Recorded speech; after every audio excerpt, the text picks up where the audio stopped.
Hey YouTube, Vinny M here. Welcome to another video here on the channel. Today we have another military history video for you, and in today's video we're going to be talking about how this is the stupidest rank in the U.S. Army. And we're going to talk about the history behind how it became the stupidest rank in the U.S. Army, and we're going to talk about why I keep calling it stupid. Now this might piss off the E4 Mafia, but by the end of the video, if you watch the whole thing, it's not going to be me that you're pissed off at. It's going to be Uncle Sam. Let's get started. The United States Army has a rich history of having specialized ranks. It's actually kind of strange because initially the Army didn't have a lot of specialized ranks. Then they had a ton of them. Then they went back to having next to none of them. I could go all the way back to the time of the Continental Army, but today we're going to start just before World War I. The Spanish-American War. In front of you is what most people today would look at and call a sergeant. It is 3 chevrons with a cross above it. Many people would assume that this, in fact, was a medical sergeant, but it's actually not.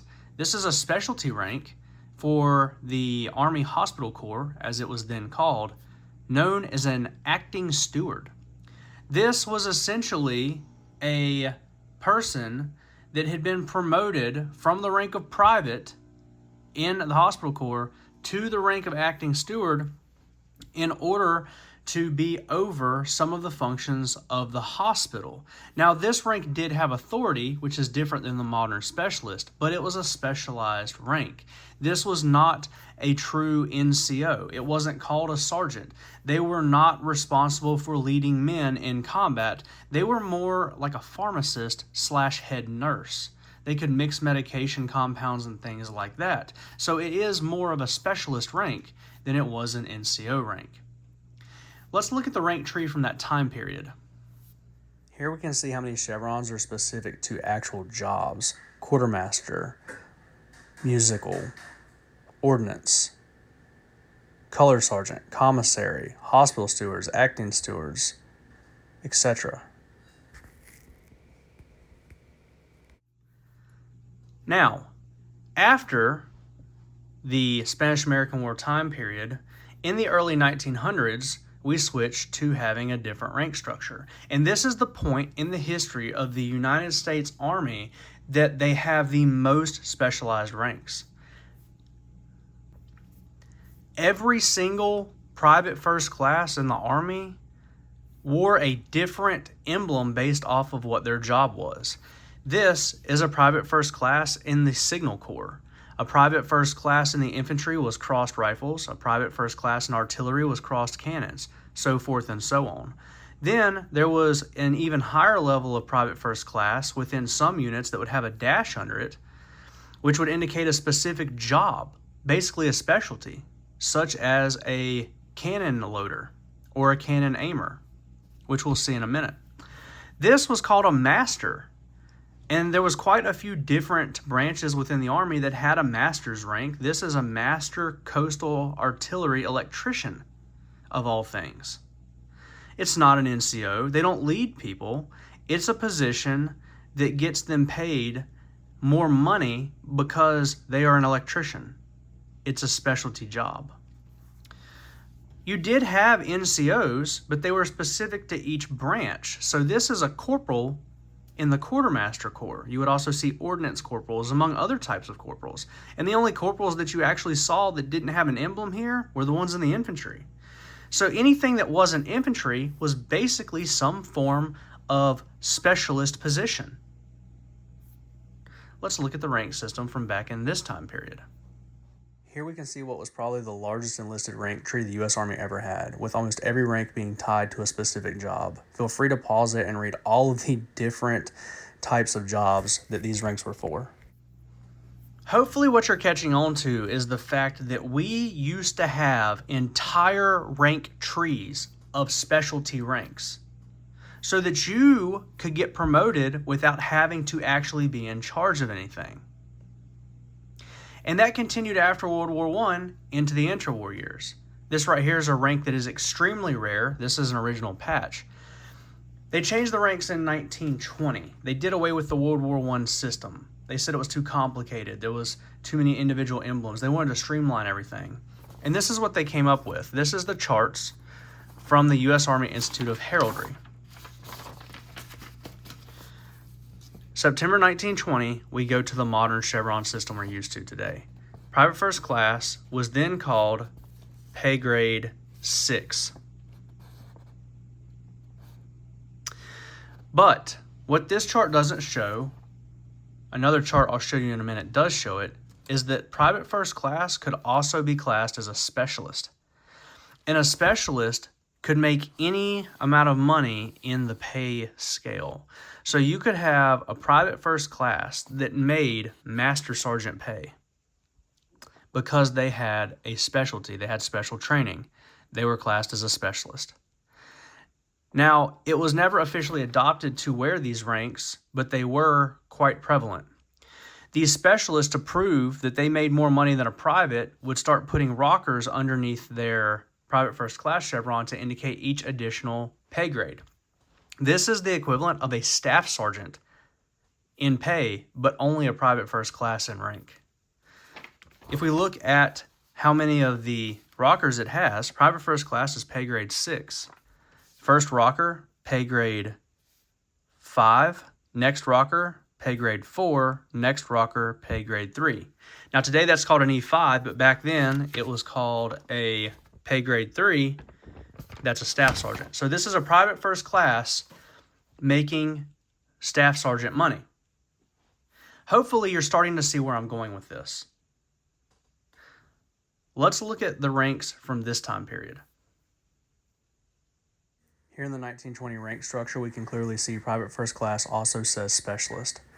Here we can see the unauthorized specialist rank chevrons, which included a rocker for each additional pay grade and sometimes the branch insignia. And here's one of America's first paratroopers, which was making master sergeant pay. Now we're at the World War II years. These ranks right here came about in the year 1942. They replaced the interwar year specialist rank that could be any pay grade with what was called a technician. And there was only 3 different technician grades. You could be a technician 5th grade, equivalent to pay of a corporal, a technician 4th grade, equivalent to pay of a sergeant, and a technician 3rd grade, equivalent to the pay of a staff sergeant. These were the new specialist ranks, and it's the only time in the history of the U.S. military that we have had a non-NCO pay grade rank in the Army that was not called specialist. It's the only era where they called it a technician. What's interesting is that these ranks were very confusing. You see, initially, when guys were given these ranks, other soldiers would think that they would have authority. Oh, that guy has 3 chevrons. He's a sergeant. I must have to listen to him. The fact of the matter was the opposite. You don't have to listen to them because these ranks just meant what their pay grade was.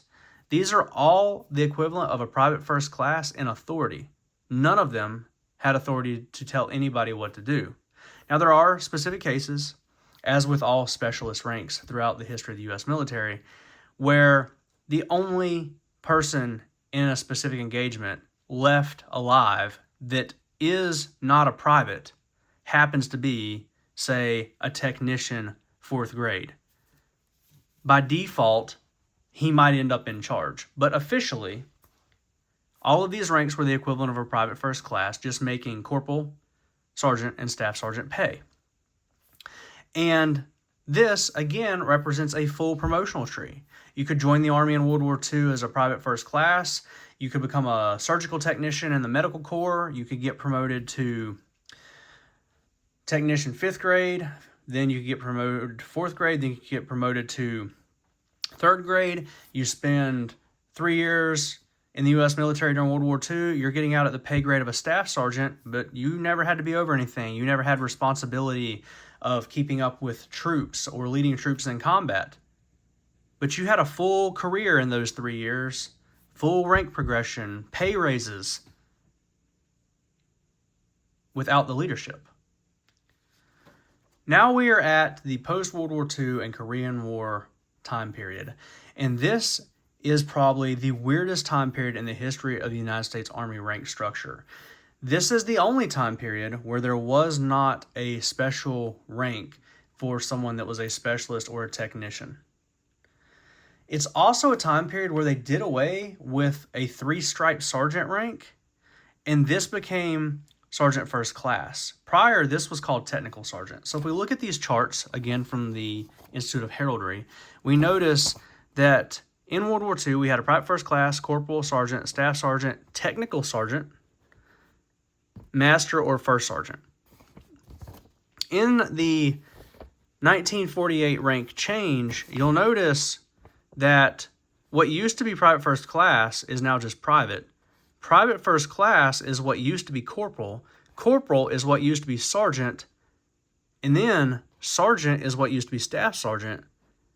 But they use the staff sergeant chevron, 3 with a rocker. There is no 3-stripe sergeant in this chart. Then sergeant first class replaces technical sergeant. And you'll notice all of the ranks have 2 colors. So the blue background, which is actually the more subdued background, is the non-combat colors. And the yellow is the combat color. Weird as hell time frame. And what you notice is that pretty quickly, just within a couple years, they decide these little 2-inch bright colored ranks aren't working. So they go back to the same color scheme as basically World War II and before. Kind of the olive drab on black. And all of the ranks stay the same. We still don't have a 3-stripe sergeant. They just changed what the chevrons looked like. Now, March of 1955. The next rank change. Guess what? They didn't change any of the chevrons. We still don't have a 3-stripe sergeant. Sergeant still looks like staff sergeant. But look what's next to it. Specialist ranks. They added specialist back, starting with the corporal pay grade, which looked like this right here. What's really strange to me is that this is such a tiny little rank when all the other ranks they were wearing were large. This is what staff sergeant would have looked like in that era, and you can see it's a 3-inch rank, and this is like 1.5 inches, maybe even just slightly over that in size. It just didn't fit with what else they were wearing, which I thought was quite strange.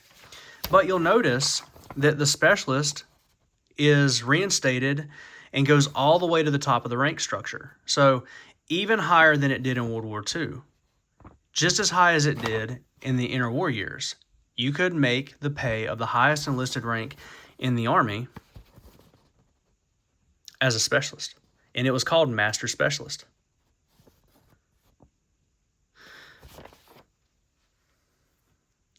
We are finally at what I'm going to call modern time.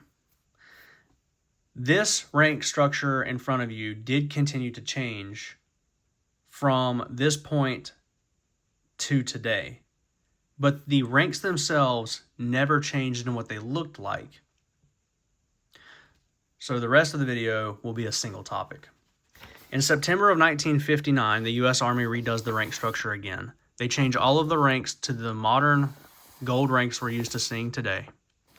They reinstate the sergeant as a rank with 3 stripes and staff sergeant with 3 and a rocker. They add 2 ranks to the system, E8 and E9, and they add specialist ranks to match those. You can still be a specialist and make the highest pay that an enlisted person can make in the U.S. Army. Specialist now goes 4, 5, 6, 7, 8, and 9. However, very quickly, just a matter of 6 years later, they start cutting specialist ranks. They cut out 8 and 9, leaving only what is in front of you here. Specialist 4, 5, 6, and 7. So we still have a way to have a full career in the U.S. Army without having to actually be an NCO that's in charge of anything. but it's now reduced. You cannot make it all the way to the highest rank in the enlisted tree. You can make it to E7 or the equivalent of a sergeant first class. This stays that way until after Vietnam in 1978, when they again cut another specialist rank. They cut Specialist 7. When they cut Specialist 7, it left only 3 specialist ranks, 4, 5, and 6, basically mimicking the World War II technician ranks, where there was only 3 pay grades. And it just so happens that they are the same pay grades as the World War II ones. This is still nice because you can still retire from the Army as long as you don't intend to go higher than the rank of Staff Sergeant in pay with a full career in the Army without having to have any authority. Corporal, Sergeant, Staff Sergeant in pay. But then the death blow to the specialist, 1985. 1985, they cut more specialist ranks. All of them, except for the one equivalent to a corporal. Specialist 4, which is now just simply called Specialist. And that is the rank system that we have today. It has never changed since. The only changes to the rank system for those years have been what the E9 ranks looked like. So this is it. This is it today. This is the dead end. And that's why I say it's stupid. Not every person wants to be in leadership. Some people are really good followers. There's no reason you can't have a career soldier that's really good at something that just doesn't want to be in charge. Ultimately, if what I'm saying doesn't make sense to you, I don't know what to do to make it make sense. I'm a firefighter for a living. And there's a lot of guys that retired as just a firefighter. They were never a fire equipment operator, an engineer, a lieutenant, a captain, an assistant chief, a battalion chief, a district chief, deputy chief, the department chief. They were never any of that.